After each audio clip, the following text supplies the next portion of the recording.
Hello everyone and happy spooky season. In today's video, we are going to be doing a fall edition of art things to do when you're bored to celebrate these cozy months. So before I begin, like and subscribe and let's get right into these fall activities.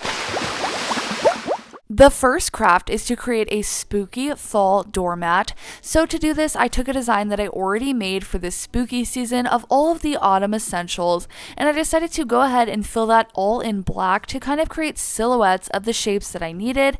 That way I can cut them all out using my Cricut and make a template for my doormat that I can just stencil over. So this was super fun, kind of challenging because I had to separate all of the layers.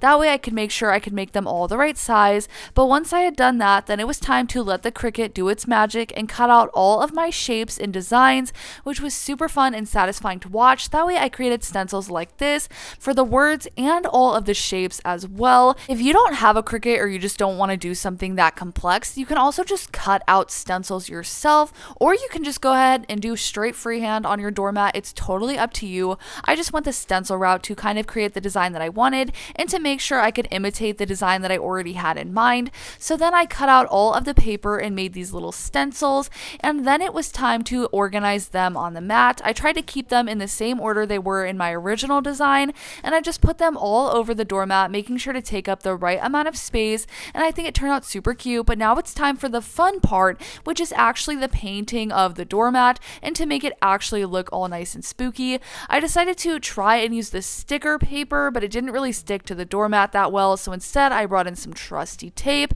and went ahead and just made sure to put down all of the stencils. That way nothing moved while I was trying to paint the designs. And I have to be honest, I had no idea if this was actually going to work. I went ahead in with a sponge and some white paint to start off with painting the moon, and I was like, there is no way I'm going to know if this looks good until after I'm done stenciling all of these. But I decided to just go with the process, and it took a lot of paint.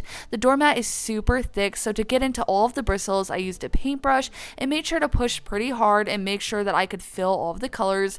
Next up was the candy corn, which in my head they're ombre and they go from white, yellow to orange, but that's actually not true. The orange is in the middle, so I had to make sure that I got that right this time. And I just continued doing this, and this was so much fun.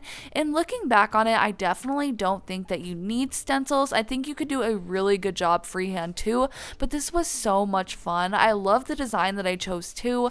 I was originally going to do more of a spooky season design, but I wanted the doormat to be able to be up all fall time, not just spooky season or October.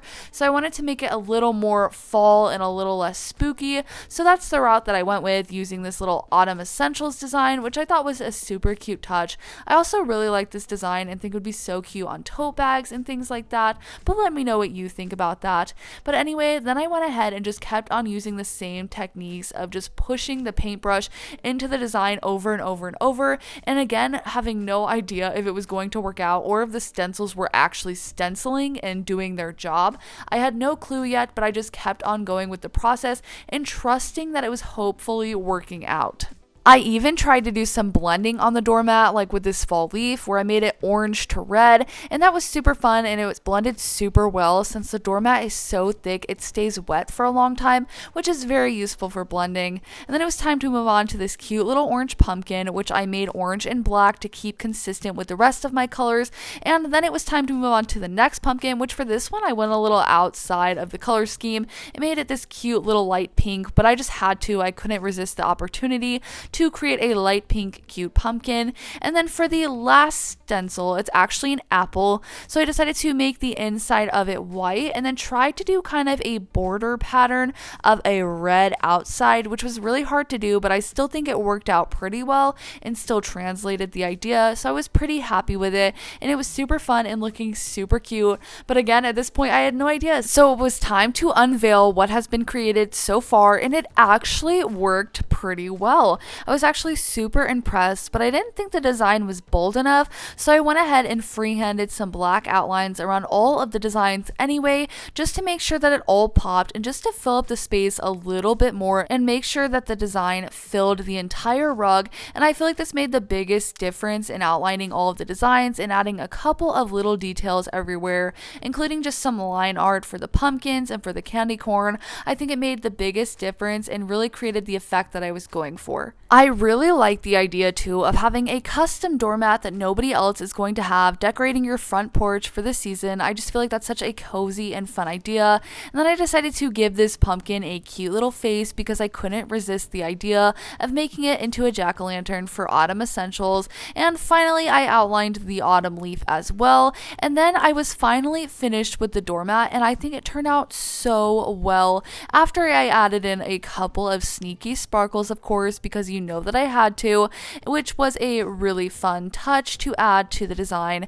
And then after that, it was completed, and here's how it turned out. I'm very happy with it, especially for my first time ever painting a doormat. It's a very unique thing to work with, but it turned out so cute, and I'll show it again later. But for now, it's time to move on to the next craft, which is to decorate a tote bag. And for this, I'm actually using the shapes that I already created before when I made the templates for my doormat, and I'm just putting them all over the tote bag to create this spooky fall pattern which says autumn. And then after that, this one is super simple. I'm just putting the whole thing with some white paint over it to really emphasize those designs that I have, and I'm going to just make them stand out with some white and black contrast. And if you're a colorful person, you can go ahead and add in any colors you want to, but this is a super fun and easy way to decorate a tote bag and completely transform it into something a little more seasonal and more spooky and fun.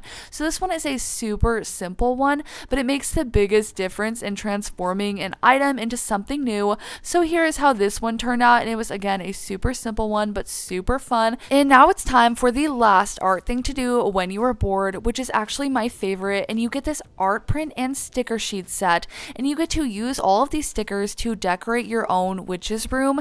And this is so much fun, and it was such a satisfying and mind relaxing project, which wasn't as hard as the rest because you are creating something, but it's also kind of fail proof where you can't mess it up, and you just get more time to relax. And just it's such a satisfying process of peeling all of the stickers off of the sheet and then putting them in the room to create your own space and decorate a witch's room. It's super cozy and fall. It kind of reminded me of a Sims vibe where you're just getting to create and decorate your own space, and it was actually super relaxing. And I'm super proud of this because I actually made this sticker sheet and art print set, and I am so content with it. I think it turned out so well, and it was actually so much fun to do. And then you actually have a finished product at the end that turns out so beautiful and is its own art piece that you got to play a part in, which I think is so much fun. And there's so many possible ways that you can design this, and it comes with so many different stickers. I added in over 40 stickers. There are 43 where you can use to decorate the entire room, and it comes with all of these fun little things too, so that the room can look completely full once it's all come together. And I think it turned out so cool, and I was so satisfied. It's so cute too. You end up with this finished art print that you made custom because you got to pick where you put everything. So this was so much fun, and I had so much fun actually decorating it. And if you want to decorate it too, it is for sale on my website at anchoredartdesigns.com, and I will also link it in the description down below. But this was such a satisfying project to just get to decorate my own room. Here's a look back at the first art thing to do when you're bored, fall edition, which was to create your own autumn themed doormat, spooky or otherwise. The second thing to do was to create an autumn themed tote bag, which can be super complex or super simple, but it makes the biggest difference. And the final thing was to decorate your own witch's room for spooky season, which was so cozy and relaxing. And you can do this too by shopping this design on my website, anchoredartdesigns.com. Let me know which one of these art things to do was your favorite, and I'll see you in the next one. Bye!